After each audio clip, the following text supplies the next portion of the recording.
it's the last inch that I won't give up. Like I'm not necessarily courageous, but I am defiant. And that's like, and those are wildly different positions, and even in terms of like combative stance, like that's wildly different. A courageous person leans in, right? They're going in for the fucking punch. They're running right up to the enemy. I don't know that I'm that. I don't know that I'm that. But I am at the very, like, dig your heels in, like that last inch, I won't give up. I will not give up. The last inch of my life is mine. And I've had a few of these moments in my life where I don't have the courage to fight, but I do have the bravery to stick in my fucking heels, and no matter what happens, I'm not going to give up that last inch.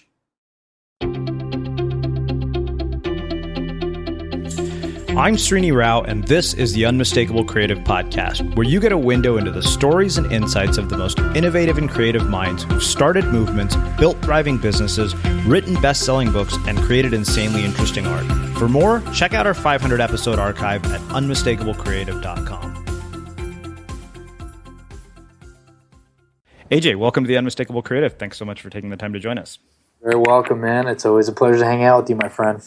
Well, it is really, really cool to have you back here, especially because we haven't actually had you on the show since the name was changed to Unmistakable Creative. And, I've always said you're easily one of the most influential people in my life and had a huge impact on the way I've gone about my work, getting me to think a lot less like a marketer and much more like an artist. But since you were last year, our show has grown quite a bit and there's a lot of new listeners. So on that note, for the people in our audience who may not know about you and your story, can you tell us a bit about yourself, your background, your story, your journey, and how that has led to everything that you're up to now? Sure. I mean, first of all, I just want to say thank you for having me on. It's always a pleasure to hang out with you. And, as far as you saying me being an influential person in your life, Srini, I'm just a gypsy from New York City. So anybody saying anything like that about me, man, that's, it's an honor and it means the world to me. So I appreciate it. I'll kind of start from the beginning with my journey, and then you can kind of curtail me as we go on and let me know, where you want me to go if I ramble on too much. But basically, I'll start from the very, very beginning. When I was in high school, I was a kid. I was a bit of a punk. I was a kid who almost got thrown out of high school a few different times, and in the end, I was just a jock. I was a guy who could put a 9-inch ball into an 18-inch hoop. And towards the end of my high school career, I thought to myself, like, okay, maybe I should consider going to university. And I'd started looking up pamphlets and whatnot. And I was getting offers from different places to play basketball in university. And there was one particular college I was looking at. I went to my high school guidance counselor and I asked her, hey, do you think, it's funny because Melissa and I, my wife, have been together for so long. She was there in the room with me at the time. And I asked my high school guidance counselor, what do you think about this university? What do you think about, me going to study there? And she kind of stopped me right in the middle and she said, hey, AJ, listen, a guy like you should really, not focus on going to university. You should consider going to trade school and maybe becoming a mechanic. And she hands me this pamphlet to a trade school to become a mechanic. Now, nothing wrong with with mechanics or with that career. I've got a lot of friends who are happy mechanics. I actually do, but that is not what you want to hear when you're 17 years old, trying to decide what your life will be and what you're going to do with the rest of your life. And that from that moment, that was Miss Mitchell, who was my high school guidance counselor. She was representative of a great litany, a chorus of people who had told me what a fuck up I was going to be in my life. And it something snapped in me, and I just thought to myself, fuck you, Miss Mitchell, and fuck everyone who had ever thought that I was going to be a drug dealer in life, or that I was going to be a fuck up in life, or that I wasn't going to amount to anything. And from that moment on, I resolved myself to ensure that my life would be of value and that I would be able to prove all of these people wrong. And there were so many people in my life that fit that bill and that had kind of invested that sort of language in me for so many years. And I did get into university. Good for me. I ended up getting into that particular university, which Miss Mitchell said that I couldn't. I shouldn't even try to get into. I squeaked in. And then once I was in, I decided to myself, you know what? I'm going to prove everybody wrong. I focused entirely on academics. I remember at the age of 18, right before I entered university, I was looking at majors and stuff, and I had never, I didn't have anybody guiding me in terms of what you should study, or I didn't have any sort of influences in that regard, but I was just paging through in a Barnes & Nobles, when those still existed, this book that showed you majors, and then the only thing that was a graph. It was a graph book, so it would show you a particular line of study, and then it would show you earning potential over time. So I was just looking for up and to the right. As an unsophisticated 18-year-old, how do you derive the value or the definition of success other than money, right? I mean, that is money and fame, and that is all that you have at 17 or 18 years old in order to give you the sort of parameters of what success is. So I looked in that book and I paged through and I found accounting and finance, and I realized that, wow, in a finance game and accounting and finance, you can make, as much money as you could possibly want. That was where I should focus my attention. So I ended up going to university. I graduated number one in my class, summa cum laude, with a 4.0 GPA. And towards the end of my university career, I had basically every offer from any firm that I wanted to, consulting firms, auditing firms, some of the big four, PricewaterhouseCoopers, Accenture, and whatnot. I ended up taking the biggest offer from the largest firm that was offering. I didn't care where I would work, where I would be working, or who I'd be working for. All I cared was about how many zeros were at the end of my signing bonus. I took that offer, and then I spent basically the majority of my early 20s making vertical leaps from one firm into the other in order to extract even more earning potential over time, which landed me to a place where, and as you well know, Srini, because you and I have talked about it for a few times, I was in my mid-20s. I was in Manhattan, in New York City, at a corner office overlooking the entire city. I was making an absurd amount of money. I had an even higher bonus. The only problem was, it's this tiny infinitesimal problem I had in my life, which was I hated my life. And I hated everything that I had been doing up until that point. But I had no way out. Because once you start going down a path, particularly at in terms of youth, and at a very young age, once you start navigating down a path, it's very difficult to figure out, well, how did I even get here in the first place? So that led me to a place on December 31st, 2007, at in the middle of a pretty successful career by any stretch of the imagination in New York.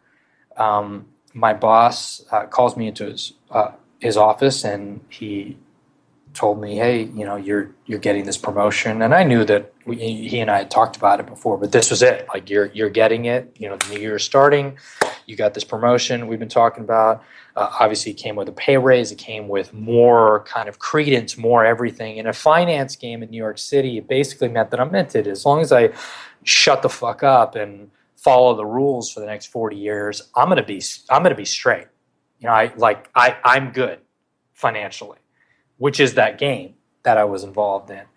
And I kind of took this news and I walked out of his office and I walked back into my own, which is right down the hall, and I closed the door behind me and I just started weeping because I realized that I was trapped.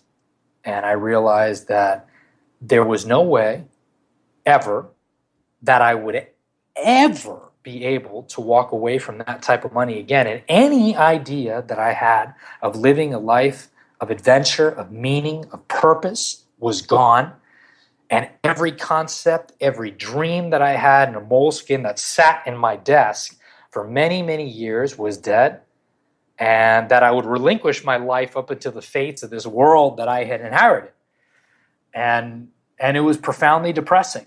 And I know now, I'm old enough now, I'm not a young man, I'm 33 years old. I know I'm old enough now to know that, like, that's very cinematic, but that's my life. So that was the most depressing moment of my life. And I sat there and I wept for a long time, man.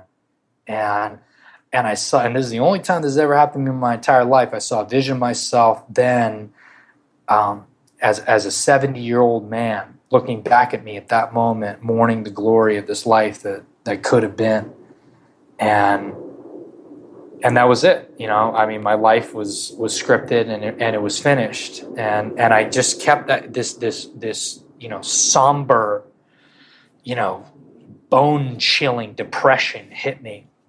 And it had been building up for quite some time. And as I sat with that for quite a few moments, nothing else had ever occurred into my mind. But basically in my mind, I was done. Srini, I was finished. And then all of a sudden, out of nowhere, I just snapped. And this one thought occurred to me, that you always have a choice, actually. And that I could walk out right then and right there, and I could leave everything that I had ever known, everything that I had ever fought for. I could leave my career. I could burn all the bridges in my career. I could leave my academic history. Everything that took me from that moment as a young man in a very successful career back to the moment when Miss Mitchell was telling me basically what a fuck up I was going to be. I could take all that baggage, that plight, that anger and vitriol that even led me to that moment, because the impetus was polluted. The moment that I started on that ascent was not about me. It was about proving everybody wrong. So when the seed is polluted, everything that comes after it, everything, all the progeny of it is going to be perverted. And that was my life. And I could leave that all behind right then and there. I could walk out and I could start fresh. I could start with nothing. And I do just want to caveat, and this is, just a caveat, because many people are like, oh, well, you were in banking, well, you left, you had a ton of money. This is 4 days before my wedding that I left. It was December 31st, 2007. I got married on January 4th, 2008. 4 days before my wedding. I had a ring that I paid for. I had a honeymoon that I paid for. I had a wedding that I paid for. And I was stupid and young and in finance in New York City in 2008. I had no money. You spend more than you earn. I had nothing financially. I was broken, and all of this was washing in my mind. All of this was kind of ruminating and marinating in my young mind at the time. But all that I recognize is that if I took this deal, if I signed it and I moved on, that I would be that guy for the rest of my life. And the prospect and the premise of living a life that was somebody else's was much more, the fear of that was much more prevalent than the fear of how I was going to pay rent the next month. So I grabbed my stuff. I walked out the door. I did walk into my boss's office, and he got the tail end of a Shakespearean soliloquy about the system and about the way that things should be. And then I walked out. I walked out to the elevator, and I took I took the elevator down the street. And for the first time, when I hit the street, people hear me say this, and I know it sounds cinematic, but the reality, and I always say this is my life. That was the first time in my adult life that I recognized that I was free. And everything that I've done from here on out. So if any of your listeners, anybody goes and checks out what Misfit is or whatever, I mean, all of that was born not from a desire to start a company or to leave one company to another. I wasn't smart like that. I'm not like Pam Slam. I'm not side hustling all. I'm not one of those people. I was just evacuating a life plan gone horribly wrong, to pursue a life of intention, of meaning and purpose, and a life that at the very least was flamboyantly mine. And that was that's at least the impetus of my story. I don't know. I might have rambled on a bit too much there. Oh, this is why I'm so glad that we got to have you back here. There's so many things I want to ask you about. So I want to do something that I haven't gotten to do with you before. Sure, man. Which is to go even further back into the story, prior to the Miss Mitchell moment, and ask you about things that happened in your childhood growing up, that you feel were formative experiences that influenced, the way you chose to live your life later on. Sure. Anything specific, or just random? In general, I mean, I do have one specific that I want to ask you about that I haven't gotten to yet, but in general, I'd be curious. Yeah, I mean, I don't know. I mean, childhood is a very long time. I think I had an interesting childhood. My father passed away when I was 14 years old. Mm-hmm. That was probably very, I know that was very formative for me. We moved around a little bit for a variety of different reasons. But there were some poignant moments that I look back at, and I remember, my dad was just a fantastic man. But early on in his life, he had a really, really rough life. And I've never talked about this before publicly, actually, but my dad was involved in he was a cocaine dealer in Southern California. And he used to run drugs across the border. And actually, there's a lot of friends of mine that are lawyers that if they look up Leon versus United States Supreme Court, they'll find out that my dad's this final case that put him in prison for quite a while, that it changed search and seizure laws in the United States. It was actually, quite a big deal. And so, that was in the early days of me as a young man. And my dad had a really spiritual experience when he was in prison, and he ended up getting out of prison and leaving his life cold turkey, leaving that former life cold turkey, which is fantastic. And that was probably when I was 4 or 5, and then he died when I was 14. So there was this pocket of time that I had him, as this really formidable character in my life. And there's so many moments that I remember my dad, kind of teaching me things. And there was one particular time that I walked into, it was when I was like 9 years old. So it was 6 years before 5 years before he passed away. And just a few years after all that I had mentioned, and I walked into his office, and I was talking about some car, this remote control car. And I remember this is the 80s, so that was a big thing. Now kids are into fucking drones and whatever the fuck. You know what I'm saying? Like, any millennial that's listening to this is like, what the fuck? A remote control car? But like, I was so about this remote control car that I wanted. And I came in and I was like, Dad, blah, blah. And he's like, no. Yeah. Later on, just come back in like, a couple hours. And he was working at the time. And then I came back and he's like, no, come back in another half an hour. Blah, blah. And then I came in again to the office. And after this happened 2 or 3 times when he just kept on, shoving me off. And I came back in, and then finally he turns around and he's like, and he looks at me and he's like, can't you see that I'm working, boy?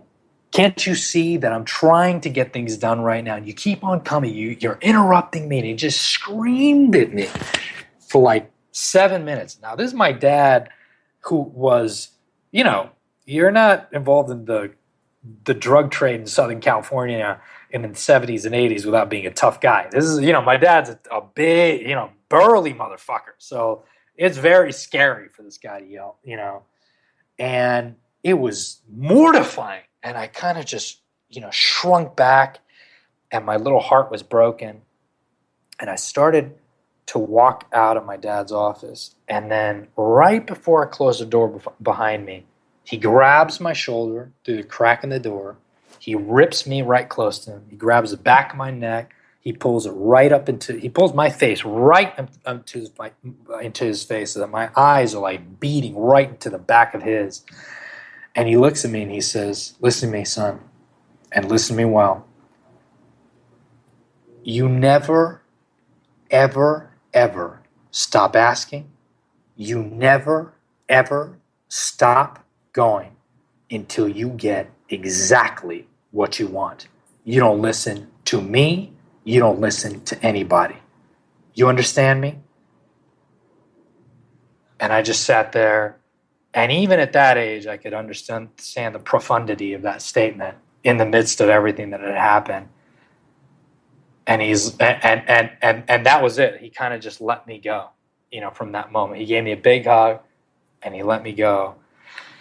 And, you know, ever since that moment in my life at a very young age, I've always kind of, no matter what challenge was ahead of me, no matter what I was interested in or what I really wanted to go after, you know, you keep on going till you get exactly what you want.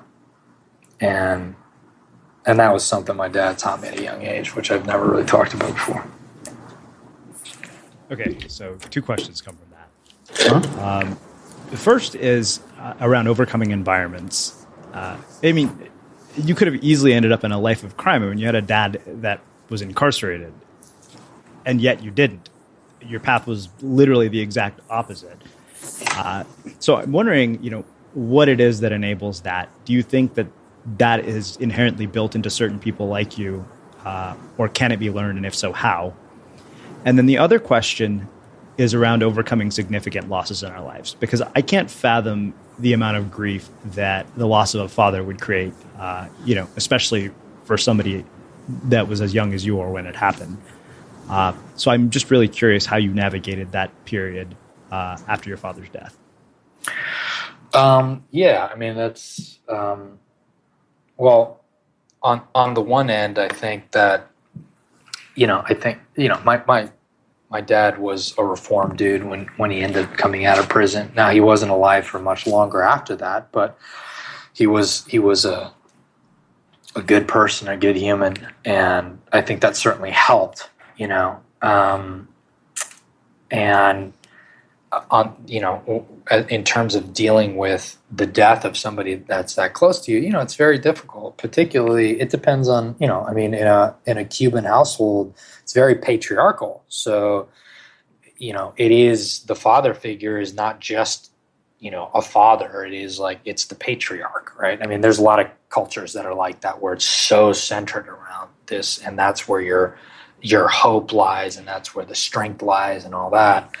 I mean, for me in particular, it was very, very, very difficult to overcome that. But I recognized, even at a young age, and I was 14 when he died. He died 13 days after my 14th birthday. I had about a year of pretty profuse depression. It was pretty significant depression. But I'll tell you, towards the end of this year, I was playing basketball, and I met this guy that I'd been introduced to. His name was Ernest, young kid, really super nice guy, and he's the first person from the continent of Africa that I'd ever met before. And, you know, 14 fucking years old. I mean, unless you go to multicultural, you know, like, when are you going to get that? And I can't remember. It was somewhere in sub-Saharan Africa. Might have been Sudan. I was so young that I can't, you know, countries and stuff, you know, at that time, you know, you're an idiot. And so what the fuck do you know?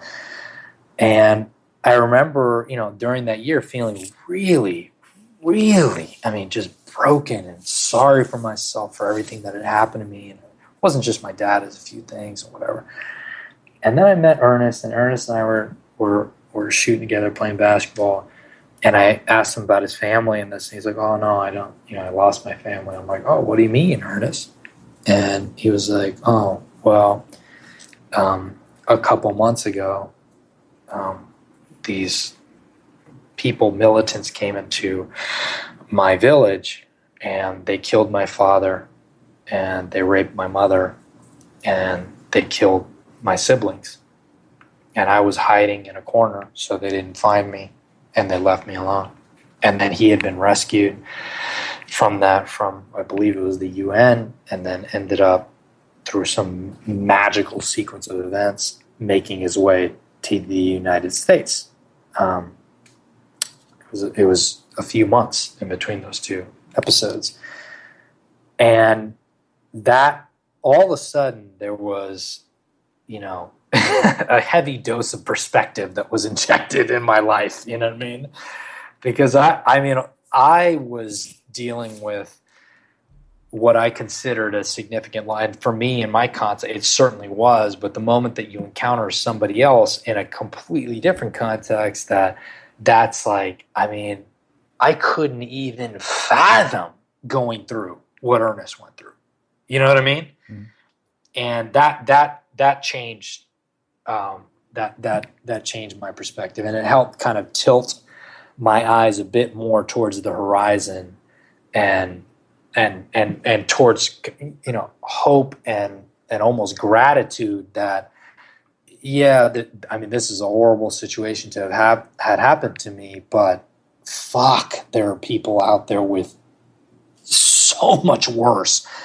And that's not an abstract statement once you meet somebody in that position. You know what I mean? Mm-hmm. Why then do you think that we can be equally consumed by grief and shit and horrible things when our suffering is nowhere near the magnitude of that? And I'm asking this for personal reasons. I don't think it's bad that we're actually, so there's a level of, that was a moment that I had, right? And that was a poignant moment that I believe, serendipitously, providentially even maybe, I needed at that time, right? We all have to deal with the plight of our own existence.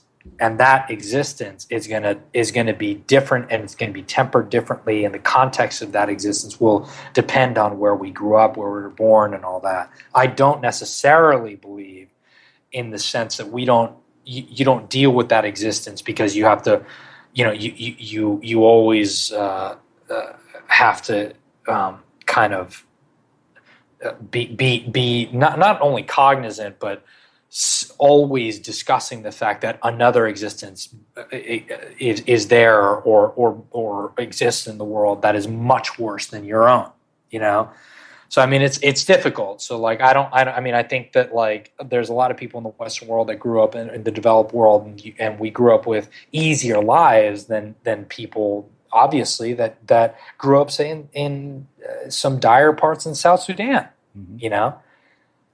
Having said that, if you don't have interactions with people, if you've never had an interaction with a person from that area, then it's not, you wouldn't necessarily even really truly synthesize that. You know what I'm saying? You wouldn't necessarily interact with that. And I don't think that I don't place judgment on any one of us, myself included, that deals with the content. Look, at the end of the day, I was a 14 fucking year old kid that my dad died. I was sad. You know what I'm saying? I was sad and I was hurt, and there are people that have it far worse than me. And that moment with Ernest that I'm very grateful for, and I've never met Ernest since, and there was no internet at the time, so there was no way of keeping in contact with Ernest.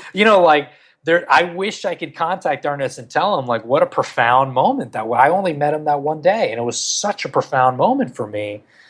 But at the same time, I'm a 14-year-old kid that no matter how you slice it, that's fucked up. that you have a scenario like that happen. So I don't think it's about judgment being placed, depending on where you are. I think context helps. I think it certainly helps. And I'm speaking in particular to a moment that I had, and I think we all have those moments in different ways, you know. So I don't know about you, but vacuuming is not one of those things that I ever look forward to doing. But as you know, your environment has a huge impact on your creativity. So I still like it to be clean wherever I'm living and working. But now it doesn't have to be something that you deal with. If you're like me and you grew up in the 80s, you probably fantasized about the day when cleaning your house would be like it was for the Jetsons, meaning you don't have to lift a finger. Well, the good news is that we're already kind of living in that future. And the easiest way to make sure your floors are clean every day is with the iRobot Roomba Robot Vacuum. It cleans up after itself. The Clean Base automatic dirt disposal takes convenience to a new level, automatically empties its own bin into an allergen lock bag that holds 60 days of debris and traps 99% of pollen, mold, and dust mites so you can forget about vacuuming for months at a time. Let the Roomba clean for you instead. It learns your home, finds dirt, and empties itself on its own. It's got powerful cleaning performance made effortless. Remember, if it's not from iRobot, it's not a Roomba. To learn more, go to irobot.com/unmistakable. All right, let's do this. Let's shift gears a little bit. Sure. I want to go to that Miss Mitchell moment, and I want to ask you two things about Sure. it. Why do you think some people are informed by moments like that and others are defined by moments like that? And then how do you let go of this sense that you're trying to prove everyone wrong? Because I can tell you there have been numerous moments in my life where I feel a lot of my accolades, achievements, and accomplishments have been at certain moments driven by this need to prove a bunch of people wrong, like relationships that didn't work out, teachers who think I'd amount to nothing. Same story. Yeah. So those are the two questions. Why are some people informed by moments like that and others defined by them? And then how do you let go of that sense that you're trying to prove people wrong? The first question, that's very difficult. I don't know why certain people are informed by moments like that and others are defined. I'm not sure. I think in my case in particular, I have always been, it's the last inch that I won't give up. Like I'm not necessarily courageous, but I am defiant, and that's like, and those are wildly different positions, and even in terms of combative stance, like that's wildly different. A courageous person leans in, right? They're going in for the fucking punch. They're running right up to the enemy. I don't know that I'm that. I don't know that I'm that. But I am at the very like dig your heels in, like that last inch. I won't give up. I will not give up. The last inch of my life is mine. And I've had a few of these moments in my life where I don't have the courage to fight, but I do have the bravery to stick in my fucking heels. And no matter what happens, I'm not going to give up that last inch. And I think that that's important for several people, because there are people much more courageous than I am, certainly out there in life that, barrel through life very, with a sense of purpose at all times, right? They always had a sense of purpose, or they'll just go through and fucking, right at the battle, right? I have not always been that way historically. But defiance is something that I don't think is talked about enough. And I think that's the difference, right? I think that would probably, if I was pressed to it, the difference would be in defiance. Because people that get railed against are usually people that are marginalized anyway. I certainly was.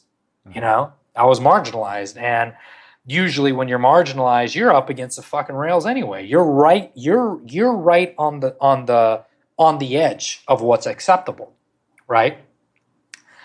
But that moment for me, that was her trying to push me across the edge. You don't belong here. You don't belong here. You don't belong in the life that you think that you belong. You're not one of us, whatever us meant to her, right? You're not, you're out there. And that was a moment. I've had a few of those moments in my life, but that moment I wasn't willing to be pushed across the line. Now, I was only an inch from the fucking line, but I wasn't willing to be pushed across the line. And I think that's an important distinction. And I hope that people, and it may sound confusing, but I hope people will see the distinction between courage and defiance, because I certainly don't consider myself a courageous person, at all, or a fearless person. I may, but I do consider myself a defiant person. But I think a defiant stance actually is a very, like, that's what makes a life in many times, because a lot of times we don't have the strength to fight. A lot of times we've been, you're emotionally thrashed. You've taken hit after hit, loss after loss. You feel it. It's palpable. You don't have the fucking strength to muster to get up for a fight. But, can you just stay standing until you can't see straight anymore? Like, will you just stick? And that's so sorry to hamper on about that, but that I think is an important distinction. And then your second question, which I've now forgotten, Srini. No worries. How do you let go of that sense that you need to prove all these people wrong? Yeah, I mean that's a bit more difficult. I don't. I mean, for me, it's like I wish. You and I have these conversations, and we have them on air, but also we have them together. We're just hanging out and have drinks or whatever. And I always try to be honest about these things. I don't want to pretend to be some fucking rockets. I'm not Tony Rock. I don't have no idea. Like, there are certain things that have happened to me in my life where I'm just very grateful to be out of it. In that moment, and I'll be honest, I realized very late into the game that I had allowed my entire life to become about decisions that were polluted from the very beginning. And that was fucking scary, dude.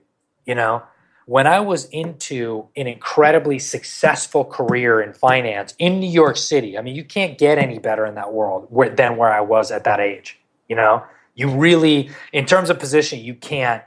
But to be there to be there and to be sad, not to be there and to be happy that you proved everybody wrong and you're making 10 times as much money as fucking Miss Mitchell or any of the other clowns that you used to know. Like, there was no happiness. There was no gloating. There was no it was just sadness. And every degree of success that I had in addition to that, I just felt more sad.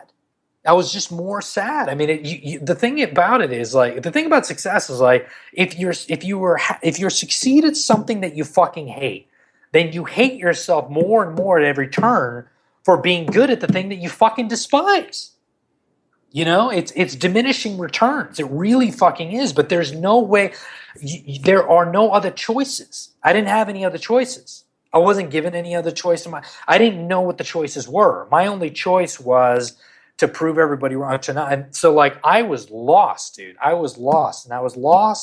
And the worst bit of it was when I recognized that I was in a prison of my own creation, that I was incarcerated, but the door was locked from the inside and I was the one holding the key. Like, I was the one who did this whole thing. It was a profoundly depressing thing because I didn't know where to go from there. And in my particular case, I had this moment, and I think a lot of us have these moments actually, but I had a particular moment where it's like, I recognized that if I did not leave that day at that moment, that I was going to be this dude for the rest of my life. That I was going to live some other fucking dude's life for the rest of mine. I mean, people hear that, and it sounds like, I get it. Like, I hear, it sounds very Hallmarky. It sounds like something that you could put on an Instagram fucking photo and it might get a few likes. But it's like, it's the fucking truth. Like, that's my life. That is my fucking life, man. Like, I'm looking at it, and I'm like, I have to leave everything, dude. I have to leave everything. I have to leave Miss Mitchell behind. I have to leave all these clowns behind. I have to leave, and in addition to that, everything after that, because the root was polluted. So I have to leave my educational history, my career up until that point. I had nothing else, man. I had no other opportunities. I had no network. I don't have any family to speak of that knew anybody in any fucking corners of the world. I was fucking finished if I left that world. When I left, I remember my boss yelling at me, "You'll never fucking work in this town again." It was a very New York moment. You know, he's like, "Just never fucking work in this town again." You know, it's just like, but it was like, I just burned every fucking bridge. So, it's difficult for me. I don't want to proselytize. I don't want to. There are people out there that are wiser than I. And those people might have, those individuals might have been able to figure out this situation prior to being in it, like I was. But if I'm honest, then I have to say, like, that was, I needed that moment in order to recognize the fact that, man, I did this to myself.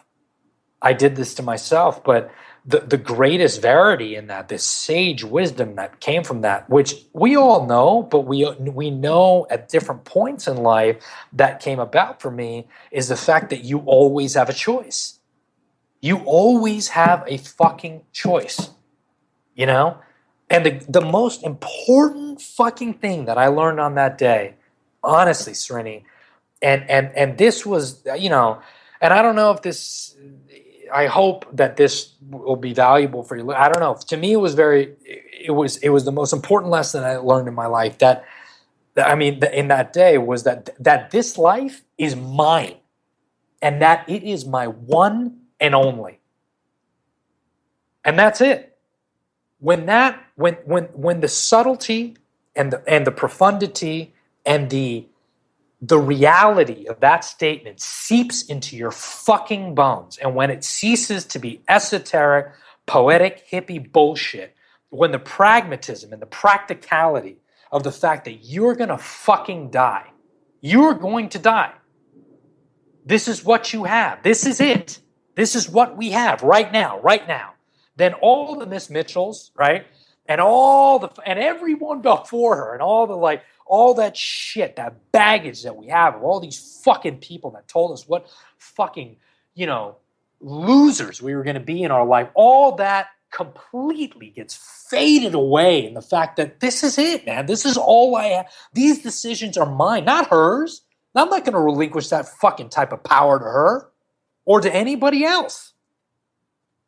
And that I think, for me, like, I needed that moment. And again, there's people much smarter than I am, but like, I needed that moment in order to come to that conclusion. Sorry, I feel like I'm rambling, but no, not at all. This is phenomenal. So one other question around this mindset piece, and this actually comes from a quote from The Life and Times of a Remarkable Misfit, which is a collection of essays that you wrote, which is how you and I met. And I'll link that up for anybody listening in the show notes. The greatest obstacle any of us in the developed world have to living a remarkable life is not outside pressure or finances. It's not economics or market conditions. It's the lack of courage to question the devils in our own mind that tell us we're not special enough.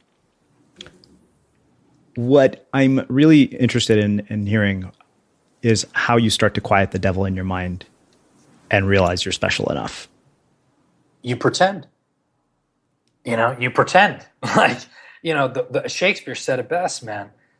People ask me this shit all the time, and they're like, well, how do I start to do so? I don't believe in myself.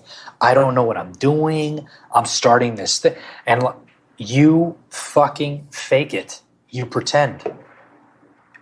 Shakespeare, and this is one of the, I learned so much from William Shakespeare, so much from reading the plays and being involved in theater, luckily in my 20s because of a man who helped save my life. And one thing that he said always sticks with me: all the world's a stage, and all the men and women merely players. All the world's a stage, and all the men and women merely players. In this world, like, many times when you aren't actually the thing, you just have to act like you are. You know, you just have to act like you are. And we know this of novels, right? We know this in terms of adventure. We know this of story. Like when an adventure starts out on an adventure, in a story that we actually appreciate, you know, say Frodo, right? When Frodo leaves the Shire, he doesn't feel like Frodo. He doesn't feel like the Frodo who's flicking the fucking ring into Mount Doom. That's not the same Frodo. He's faking it. He's pretending at that moment like all he's doing and all that we need to do is like, you know, you think about a story and you think about the life that you want to lead and you think about the character that you want to be in that life, right? And in the moments when you don't have the courage to actually be that character and to make the decisions that that character would make, you just pretend and you just act it anyway. You do it anyways. You see what I mean? Uh-huh. That to me is like, and it's kind of one of these great and unspoken verities in life, because people see those that succeed or do well in life, but the one thing that those that do well in life and succeed, they don't sometimes come back and say is the fact that I was fucking faking it for a very long time, and everybody was doing it. Everybody's doing it. Because there are plenty of times in my early, I mean, oh my God, Srini, when I left my fucking job, man, and when I took to travel the world and I started Misfit and all this, dude, I had no idea what the fuck I was doing. I was terrified half the time. I was terrified. Absolutely mortified, man. And many of the times when I was making decisions and trying to, you know, like, where would we go and what would we do and this and that, like, I was absolutely mortified. But like so many of the characters in the stories that I admired through the ages as a kid, in those moments when I feared the worst, I stiffen my upper lip and you just pretend. You pretend to be you sit down at the typewriter, you think about the novel that you want your life to be. You think about the character the protagonist that you are in that novel, the person that you want to be, and you start acting like that person before you are that person. And sooner or later, the person that you want to be and the person that you are will merge into one. Sooner or later, that'll happen. And that's, you know, a little bit of what William Shakespeare taught me. Amazing. Well, I want to talk about your work for the rest of our conversation, especially because it's had such a profound impact on everything that I have done ever since I've met you. There's a level of thoughtfulness and deliberateness to literally everything I've seen you create. That, you know, I hope in some way I inherited and stole from you, and made my own in certain areas.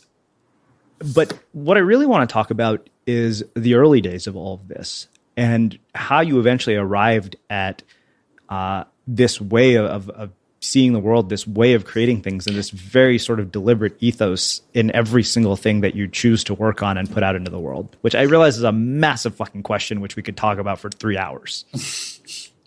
Yeah. But you should expect that by now. Yes, yeah. I mean, you know, it is a big question. It is a big question. I will say that Misfit, you know, today Misfit is you know, it's a collection of 6 different companies, and I employ dozens of people across the world, and that to me is very fucking weird, my friend, because as you know, 90% of what I own fits on my fucking back, and I am still the guy that I always have been, and it should probably be illegal that I should employ that many people. And that's, you know, but from that whole, everything that Misfit is today, anything that somebody researches, looks into it, and now we're doing films, and we got a digital agency that works internationally, and our publishing house, and blah, blah, blah, and all this fucking horse shit. All that was born out of that decision that day and that decision was not to start a company. It wasn't like, oh, I'm leaving I'm leaving this company and I'm going to start my own company. That decision was to live, to for once and for all, stop living some other dude's life. To live a life that was deliberate, that was intentional, and that was flamboyantly mine. And that is absolutely the fucking foundation and the premise of everything that Misfits built on. And I am not, I mean, it has never left me, not for a single solitary moment. Not for a single solitary moment. So when I do something, when I get involved in a different industry, whether it's publishing or filmmaking or, a digital world or humanitarian work, and now we're getting into different things in the physical world, products and all that. When I get involved into something, I always, for me, from an artistic perspective, it has to be a deliberate decision on me and my crew, Melissa and Jesse and the people on my team, Sibo and Dino, like our decision to do this thing and whatever it might be, and then to intentionally move in it. And from a design perspective, if I'm going to get involved in it, then I'm going to get involved all the way. I'm not interested in making. I've said on the record many times, I'm not interested in personal wealth. I'm not interested in fame, and many decisions that I make prove that. I don't care. That is not something that interests me. I am not even interested in being successful. What I am interested in is being significant. So, and those two sometimes are wildly perpendicular goals. So when it comes to, creating something, when people, and I appreciate that, the conference that we produce, MisfitCon and all this, people say very kind things about our work, and I really appreciate that. Some people ask me, well, why don't you scale this? Why don't you scale that? I look at them, I'm like, I'm a banker, man. Like I don't know about scaling. You know what I'm saying? Like somebody really pinned me against the wall a few months ago, and they were asking me about our conference. This conference we produce in Fargo, North Dakota, MisfitCon. Srini's been a couple times. We always have a good time out there, and the conference has no website, so there's no evidence that the thing is happening. There's no evidence that the thing happened, other than a few Instagram photos that people shoot up. My crew, in terms of our content, we put nothing out. It is for me, it's a quiet and deliberate event, and it's invite only. So I invite people that I meet throughout my travels. I travel to 20, 25 countries a year, and I invite people that I meet and people that I think that would be interested. And then we kind of design a 5-day experience. I was asked, well, why don't you? Well, and I've been pressed against this. Why don't you scale up? Why don't you this? Why don't you that? You could do this. You can make more money. Blah blah. Blah. You lose $30,000 in the event, but you don't have to because you. And I'm like, I just looked at this person. I'm like, I used to be in finance, right? I have degrees in accounting and finance. I graduated fucking summa cum laude. Like I know how to do math. Like it's not like it's like, oops, I lost $30,000. For me, it's a deliberate choice. It's an intentional. I want to keep it small.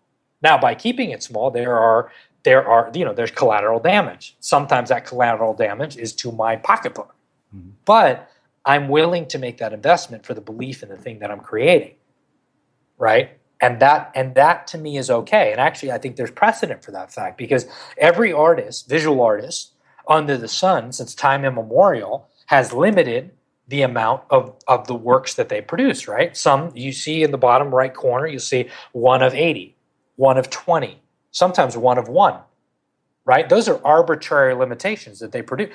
I mean, in this day and age, it could be 1 of a trillion. I mean, you could just keep on printing things, until the printer runs out of ink, and even then, it's a digital print. You can continue going. But artists continue to do it, and it's an arbitrary limitations. I believe in arbitrary limitations because the only thing that you have are the limitations that you place on yourself. Sometimes your art. My favorite restaurateur in the world is a guy named Frank Priciano on the Lower East Side. He owns 4 Italian restaurants within 6 blocks of one another in the Lower East Side East Village. Now, Frank, surely, smart guy, fucking brilliant restaurateur. If you go to Sauce in the Lower East Side, if you're in New York City, then you better go to Lower East Side. And you better go to Sauce Restaurant. It is the best restaurant in New York City. You go, you sit in the bar, it's fucking amazing. I am sure that people have asked him, well, why don't you scale this? Surely he could build the next Olive Garden. But that's not what Frank is interested in. What Frank is interested in is creating small and meaningful moments of interaction, that are intentionally and deliberately created by his own mind, and that's okay. So again, I've rambled on, but that to me is an important distinction. Now, I don't think that it's bad that other people decide to scale. I don't think that that's a bad thing if that's what you intended to do in the first place. But don't be bullied into that. That's the one thing I want to hear. I hope that your listeners are here. I'm not railing against I fucking love Apple, right? I'm talking to you on a Mac Air. I'm literally, masturbating to my iPhone 6S right now. Like we're all so there are elements of free market capitalism and scalability that I myself am involved. So I'm not decrying all of that. But what I'm saying is, for me and my life, I question that, and I say, well, I'm not necessarily interested in all that. Mm-hmm. There are certain decisions that I'll make that are more, revenue based and depending on the business that we get involved in. But other things that, are humanitarian work, which I burned hundreds of thousands of dollars over the last few years, and that's okay for me. And the main thing is, if you're good at what you do, the current will always take you downstream. You will always move with the current if you're good at what you do, because people are going to want more of it. They're going to want more, like you, Srini. They're going to want more of your writing and more of your books and more of your conferences and more of all the stuff that you put out there. That's okay if that's what you want. But maybe you say with your next book, for whatever reason, you wake up and you're like, you know what? I actually only want to produce 500 of these books, and I want them to be fucking pop-up books that have like all these things coming out of them, and that look like spaceship, whatever. Like, but you're the artist, so that's okay. That's fine. So you lose, the opportunity cost of $60,000 of whatever, but that is okay. That's okay, and that's what I think is important for people to hear. And with Misfit, it's like, I'm never going to be famous, man. I'm never going to be famous. I'm not looking for fame. I'm not interested in that. What I'm interested in is not success. I'm interested in significance. So I want to ask you if this level of deliberate thoughtfulness and the quality of what you do was what it was when you started. Because I've always been curious about that. And I've seen almost nothing from the early days of what you guys have done. It's because I hide it, man. No way. No. I mean, no, I don't like, the thing about quality and is and artisanship, you get better over time, mm-hmm. right? So there are things that, I look back at, which I'm sure we all do, but I'll just talk about myself. I look back at say I designed circa 2009, that I thought was hot shit back then. And now I look at it, I'm like, what in the fuck were you thinking? That is horrible. So, I mean, there is an element of that, and you get better at your craft the more time you invest into it. As a designer, whether that's as a designer of experiences, with events, which I've produced many at this point, or, visual design, I've gotten better over time. So I would be lying to you, Sri, if I said I wouldn't lie to a friend. I would certainly lie if you were anyone else. No, I'm kidding.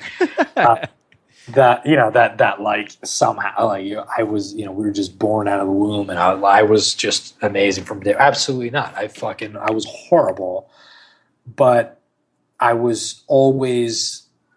And still to this day, whenever we produce anything, or I produce anything at all, my inclination is never to focus on the positives. No matter how much praise I receive from it, or no matter how much praise we as a company get from the things that we do, you can ask any of my crew. Like, I am always focused on like, wow, that's great.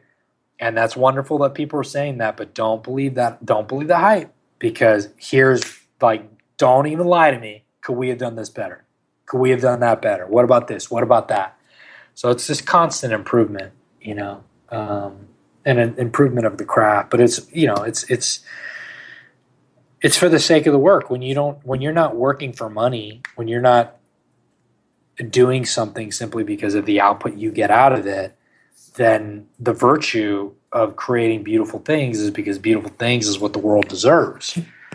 So you end up doing that and investing yourself more into those moments, irrespective of whether I mean, there have been times when we've printed something where everyone thought it was fucking fantastic. I mean, universal like positive praise, but I'm looking at it and I'm like, oh fucking hell, it just was off center just a little bit, just a little bit. It was off, and then the fucking, and I get the praise and all this, but I know that we could have done better, So that kind of plays into it a bit. Levels of insanity that I've inherited from both you and Greg Hartle. Yeah, exactly. So, one last question around your creative process, and then we'll wrap things up. Sure. One of the things that you've talked about throughout our conversation is various artistic influences like Shakespeare, and also culture. So, two questions. One, what have been the big artistic influences in your life, and how has being of Cuban descent and the culture that you've brought with that influenced and shaped the work that you do today? Yeah, I mean, in terms of being Cuban, that's hugely influential, I think, in my life. And I think there are little elements of any subculture and of any culture, but just speaking of Cuban culture, it's funny. I was in an Uber ride today with a guy who was full-blooded Cuban. He just came from Cuba 10 years ago. And we were, kind of talking about Cuban culture and this and that. And there's this one phrase which he immediately got, and he was asking me what I do, and I was telling him a bit about my story actually, and he was like, "Man, that's amazing, blah blah blah." And I looked at him and I was like, my Cuban grandmother, I would always come back no matter what was going on in my life. I would come back to my Cuban grandmother, Mirta Jimenez, and I'd always go back to her and I'd tell her, "Hey, she'd ask me, she's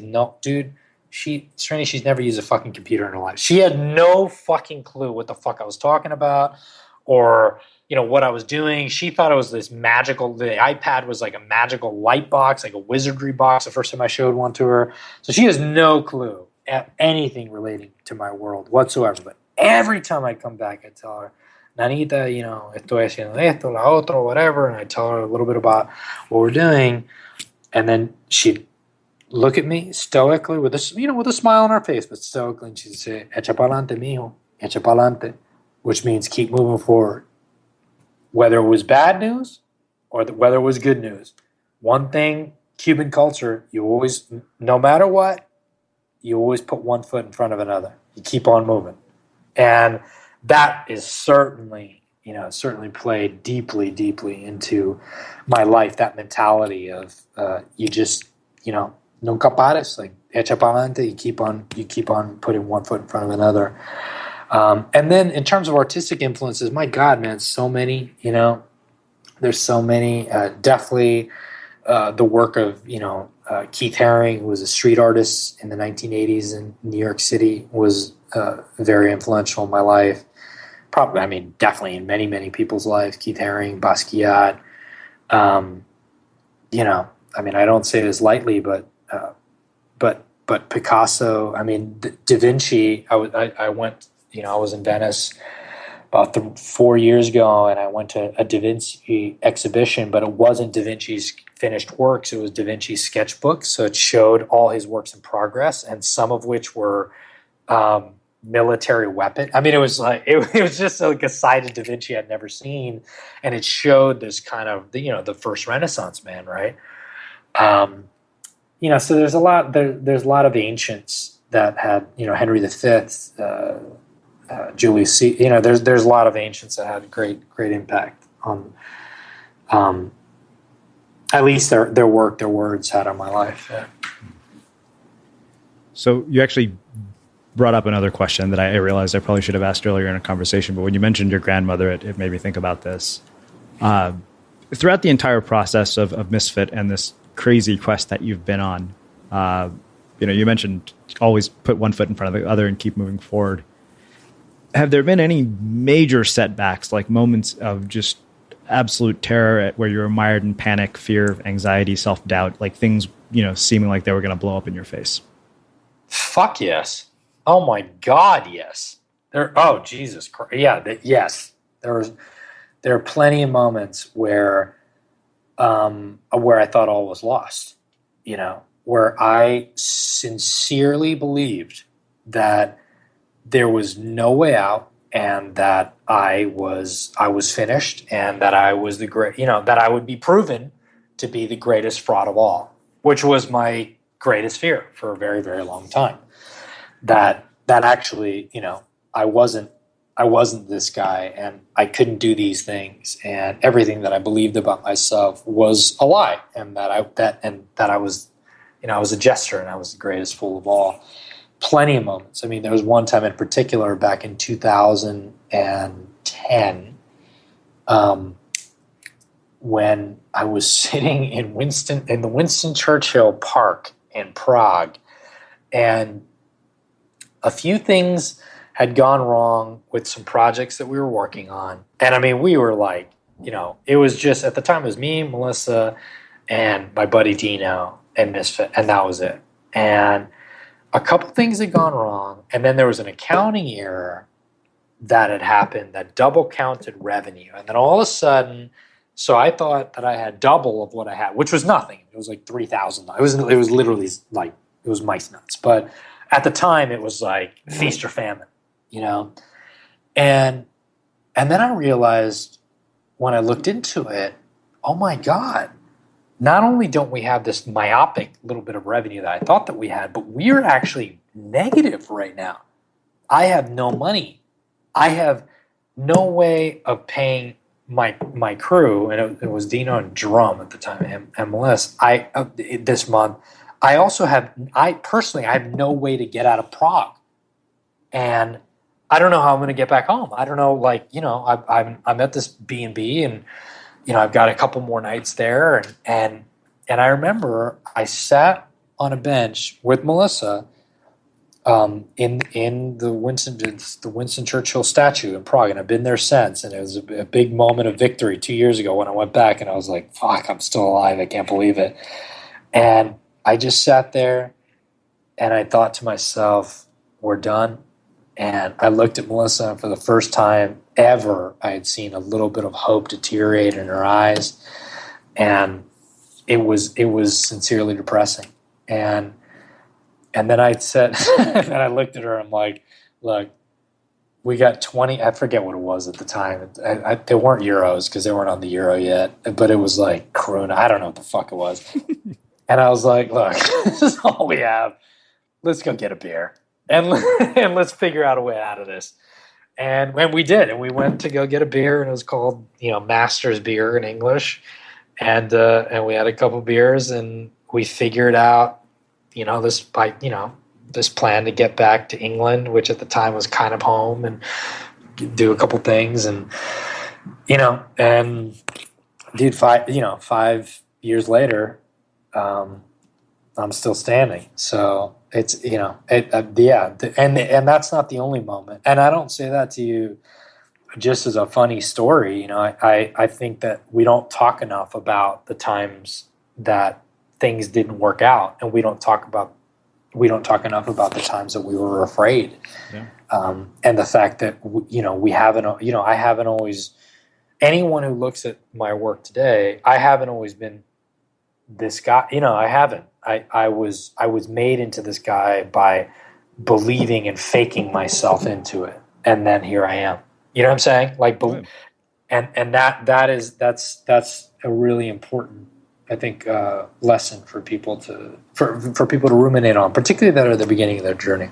Yeah, I appreciate you saying that we don't talk about these moments enough. Because I've had my own all is lost moments. I mean, we canceled an event that was devastating. Right. But this has been incredible. So I have one final question for you.